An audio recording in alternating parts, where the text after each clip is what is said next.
Assalamualaikum warahmatullahi wabarakatuh. Bismillahirrahmanirrahim. Alhamdulillahirrabbilalamin. Segala puji bagi Allah yang telah memberikan kita kenikmatan, nikmat iman, nikmat Islam, dan juga nikmat kesehatan. Bagaimana keadaan teman-teman semuanya? Semoga teman-teman semuanya selalu ada dalam keadaan sehat walafiat. Amin ya Allah ya Rabbal Alamin.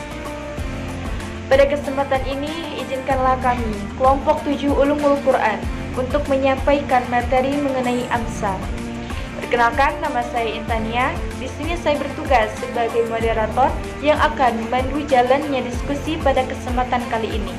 Adapun anggotanya, yang pertama ada saudari Raisa Rahmani Zahra, yang kedua ada saudari Hifzi Qurra Aminah, dan yang ketiga ada saudari Safira Az-Zahra.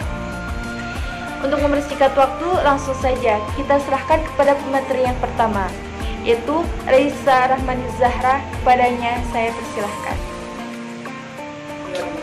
Assalamualaikum warahmatullahi wabarakatuh.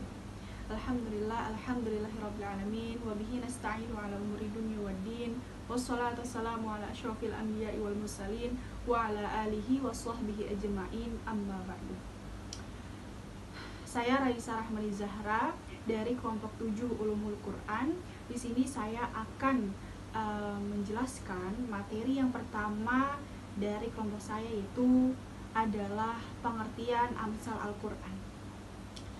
Pengertian Amsal Al-Quran itu merupakan visualisasi yang abstrak yang dituangkan dalam berbagai ragam kalimat dengan cara menganalogikan sesuatu dengan hal yang serupa dan sebanding.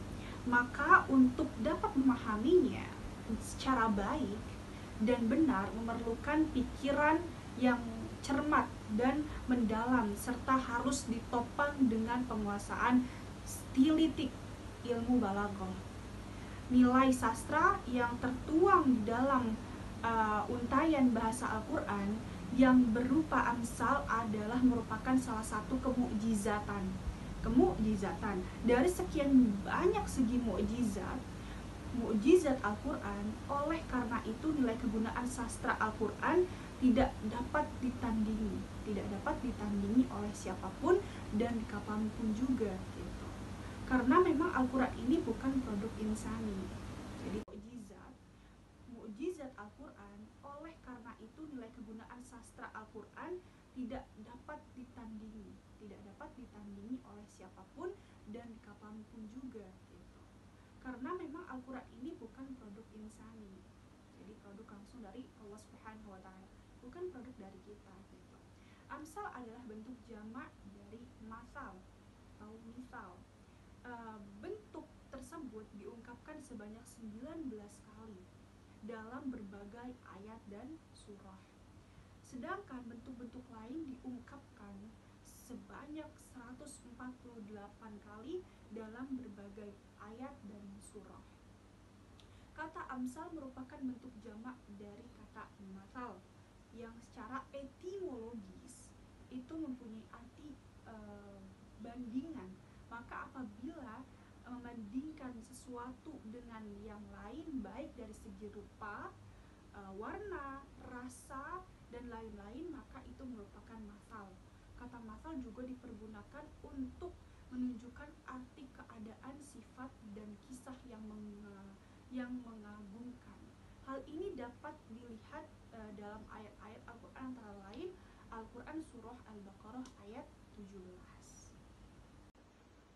Oke, materi yang kedua yaitu adalah macam-macam amsal. Macam-macam amsal ini ada 10 guys. Ada 10 macam, banyak banget ya. Tapi di sini saya akan menjelaskan satu dari 10 macam tersebut. Oke, yang pertama yaitu adalah amsal al-musarrohah.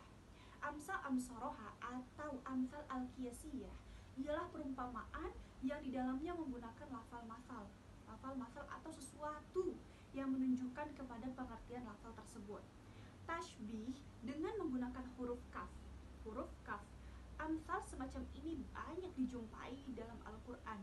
Di antaranya firman Allah dalam surah Al-Baqarah ayat 17. Bismillahirrahmanirrahim. Mathaluhum kamathalil ladzi istawqada nara فلما أضاءت ما حوله ذهب الله بنورهم وتركهم في ظلمات لا يبصرون. Di dalam kedua ayat tersebut Allah membuat dua macam perumpamaan masal. Yang pertama itu adalah bagi orang-orang munafik, yaitu pertama perumpamaan yang berkenaan dengan nar, yakni kalimat perumpamaan mereka seperti orang yang menyalakan api. Karena di dalam api itu tersendiri terdapat unsur cahaya yang dapat dipergunakan untuk menerangi. Kedua, nar, yakni kalimat perumpamaan mereka seperti orang yang menyalakan api. Karena di dalam api itu tersendiri terdapat unsur cahaya yang dapat dipergunakan untuk menerangi.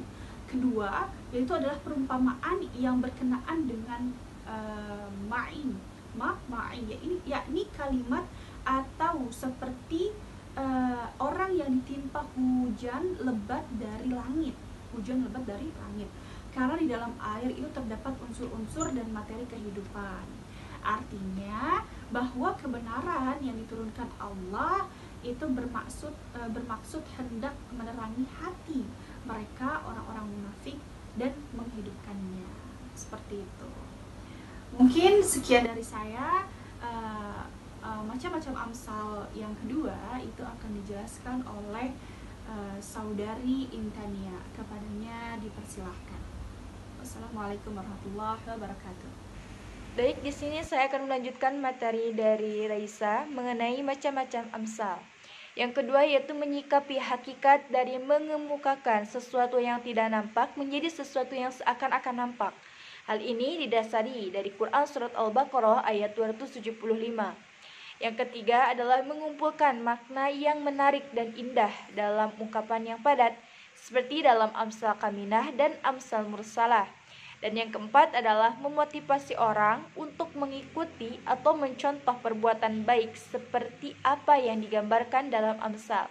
Misalnya, Allah Subhanahu wa Ta'ala membuat masal bagi keadaan orang yang menampakkan hartanya di jalan Allah, di mana hal itu akan memberikan kepadanya kebaikan yang banyak.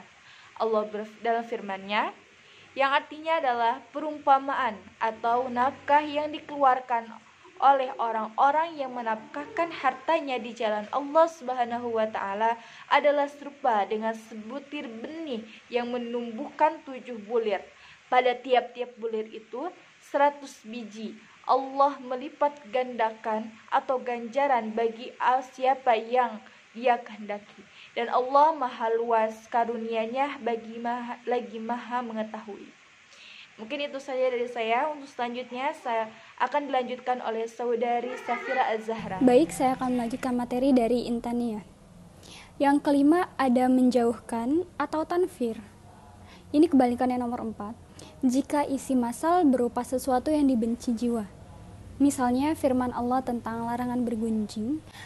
Ada Quran Surah Al-Hujurat ayat 12 yang berbunyi, Ya ayyuhalladzina amanu jtanibu katsiran minaz-zanni inna ba'daz-zanni ismun wa la tajassasu wa la yaktab ba'dukum ba'dun ayuhibbu ahadukum ayakul lahma akhihi maitan fakarrihtumuhu wattaqullaha innallaha tawwabur rahim.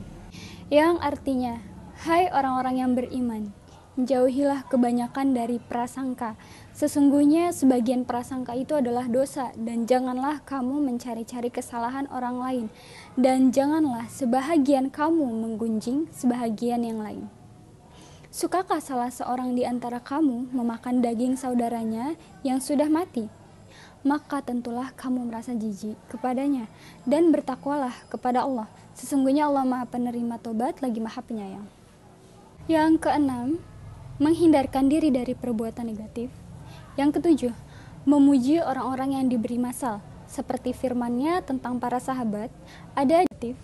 Yang ketujuh, memuji orang-orang yang diberi masal, seperti firman-Nya tentang para sahabat, ada di Quran Surah Al-Fat ayat 29, yang artinya Muhammad itu adalah utusan Allah dan orang-orang yang bersama dengan dia adalah keras terhadap orang-orang kafir, tetapi berkasih sayang sesama mereka. Kamu lihat mereka ruku dan sujud mencari karunia Allah dan keridhaannya. Tanda-tanda mereka tampak pada muka mereka dari buka sujud. Demikianlah sifat-sifat mereka dalam Taurat dan sifat-sifat mereka dalam Injil, yaitu seperti tanaman yang mengeluarkan tunasnya, maka tunas itu menjadikan tanaman itu kuat, lalu menjadi besarlah dia dan tegak lurus di atas pokoknya. Tanaman itu menyenangkan hati penanam-penanamnya, karena Allah hendak menjengkelkan hati orang-orang kafir dengan kekuatan orang-orang mukmin. Allah menjanjikan kepada orang-orang yang beriman dan mengerjakan amal yang soleh di antara mereka ampunan dan pahala yang besar. Perkenalkan, nama saya Hifzi Kuramina. Di sini saya ingin melanjutkan manfaat atau faedah dari Amsal Al-Quran. Manfaat atau faedah dari Amsal Al-Quran ialah Amsal lebih berpengaruh pada jiwa, lebih efektif dalam memberikan nasihat, lebih kuat dalam memberikan peringatan, dan lebih dalam memuaskan hati. Sebagaimana dalam Al-Quran surah Az-Zumar ayat 43 yang berbunyi watilkal amsalu nadribuha linnasi wa ma yaqiluha illal alimun, yang artinya dan perumpamaan-perumpamaan ini kami buatkan untuk manusia dan tiada yang memahaminya kecuali orang-orang yang berilmu. Selanjutnya ialah untuk menggambarkan sesuatu yang mempunyai sifat yang dipandang buruk oleh orang banyak. Sebagaimana dalam Al-Quran surah Al-A'raf ayat 175 sampai 176 yang berbunyi Watslu alaihim naba'al ladina atainahu ayatina fansalakha minha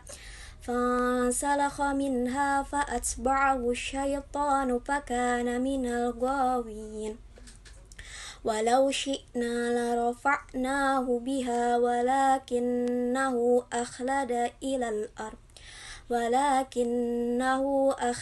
ilal ardi wattaba'a hawahu famasaluhu